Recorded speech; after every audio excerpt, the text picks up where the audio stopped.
Kõik, kes on kunagi käinud elamusspaas, teavad väga hästi, kui erilised, ägedad ja innovatiivsed on siinsed saunameistrid.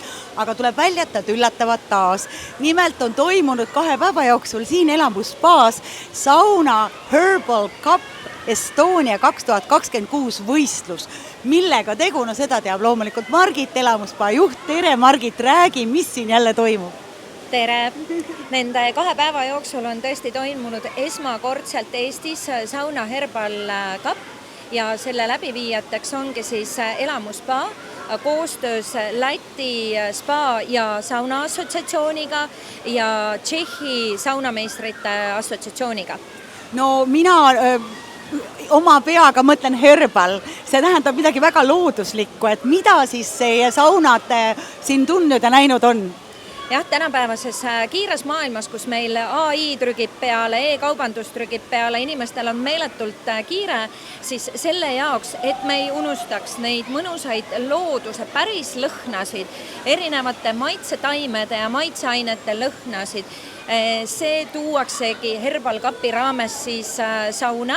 Ja kui saunameistrid igapäevaselt viivad läbi oma tavalisi saunarituaale, siis tänu Herbal Cupile ka nemad lüüakse välja tavalisest oma rutiinsest saunameistri ametist, kus nad peavad siis hakkamagi mõtlema ja pingutama erilisemaid tõmmiste kombinatsioone, kehakoorijate kombinatsioone, ehk siis nad muutuvad väikesteks keemikuteks, aga seda siis koostöös loodusega, et millised taimed omavahel kokku sobivad, mis aroomid loob, mis lõõgastab inimesi paremini, et see on selline tõsiselt huvitav võistlus, kus me toome siis päriselt looduse sauna.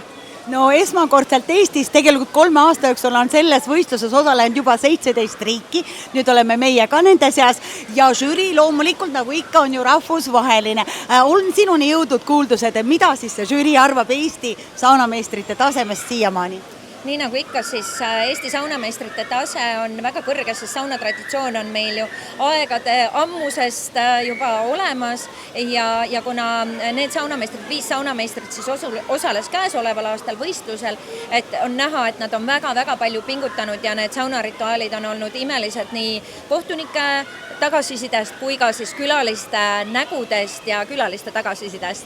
No võitja selgunud ja mis võitja edasi teeb? On tal minek kuhugi rahvusvahelisele võistlusele tulevikus? Ja kuna Herbal Cup on siis rahvusvaheline võistlus, siis kõigepealt ongi, iga riik valib enda parimad, siis nemad lähevad edasi Baltikumi võistlusele, mis siis käesoleval aastal toimub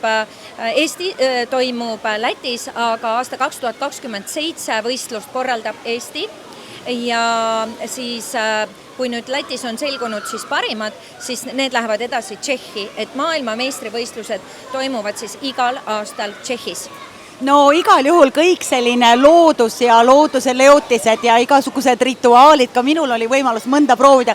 Uskuge mind, siin läheb see asi aina põnevamaks, sest kõik, mida nad on mõelnud sinu meelele, sinu kehale, sinu kogu emotsioonile ja see oli väga õige ja väga vägev ja ma väga loodan, et see rahvusvaheline žürii on helde ja valib selle kõige parema, kuigi ma ütlen teile, selliseid saunameistreid raudselt maailmas kuskil ei ole. Ja teiseks tulge ise kogema, sellepärast, et kõik need ajad, kui see 100 kraadi sisse ja viimasena hing sees vaevu välja jooksme, need ajad on läbi, tulge nüüd mõnulema. Seal väljas on nii palju jamasid, siin on lihtsalt ilus ja rahu. Hoian teile kõigil pöialt, aitäh sulle ja edu jälle teile! Aitäh!